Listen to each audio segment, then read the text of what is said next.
India ഒരു ഹിന്ദുരാഷ്ട്രമാണെന്ന RSS നേതാവ് മോഹൻ ഭഗവതിന്റെ പ്രസ്താവനകളെക്കുറിച്ചുള്ള വാർത്താ റിപ്പോർട്ടുകൾ വ്യാപകമായി പ്രചരിക്കുന്ന സാഹചര്യത്തിൽ ക്രൈസ്തവർ ഇതിനെതിരെ ജാഗ്രത പാലിക്കേണ്ടതിന്റെ ആവശ്യകത ഊന്നിപ്പറയുന്നതാണ് CBCI പുറത്തിറക്കിയ സർക്കുലർ. ഭാരതം ഒരു ഹിന്ദുരാഷ്ട്രമാണ്. അത് ഭരണഘടനയ്ക്ക് വിരുദ്ധമല്ല. അറിഞ്ഞോ അറിയാതെയോ എല്ലാവരും ഭാരതീയ സംസ്കാരം പിന്തുടരുന്നു. അതിനാൽ ആരും അഹിന്ദുക്കളല്ല. ഈ രാജ്യം ഒരു പ്രത്യേക ദിശയിലേക്ക് പോകണമെന്ന് ഞങ്ങൾ ആഗ്രഹിക്കുന്നു. ജാതീയത ഇനി നിലനിൽക്കുന്നില്ല.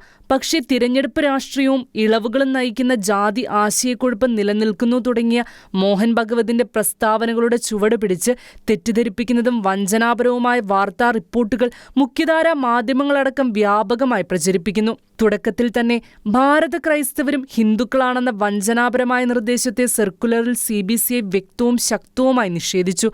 ഭാരത ക്രൈസ്തവർ അഭിമാനമുള്ള ഇന്ത്യക്കാരാണ്, അഭിമാനമുള്ള ഭാരതീയരുമാണ്, പക്ഷേ ഹിന്ദുക്കളല്ല. ഇന്ത്യയുടെ സുപ്രീം കോടതി പോലും ഇന്ത്യക്ക് ഹിന്ദുസ്ഥാൻ, ഹിന്ദ് തുടങ്ങിയ പേരുകൾ അഥവാ വാക്കുകൾ ഉപയോഗിക്കുന്നതിനുള്ള അപേക്ഷ നിരസിച്ചതായി CBCI കുറിക്കുന്നു.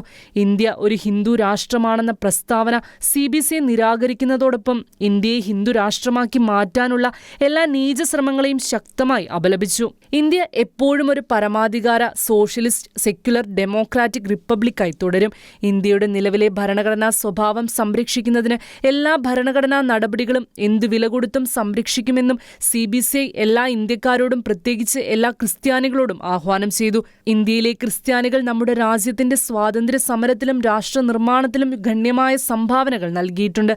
അത് തുടരുകയും ചെയ്യുമെന്നും CBCI സർക്കുലറിന്റെ സമാപനത്തിൽ കുറിച്ചു. News desk Shekinah news.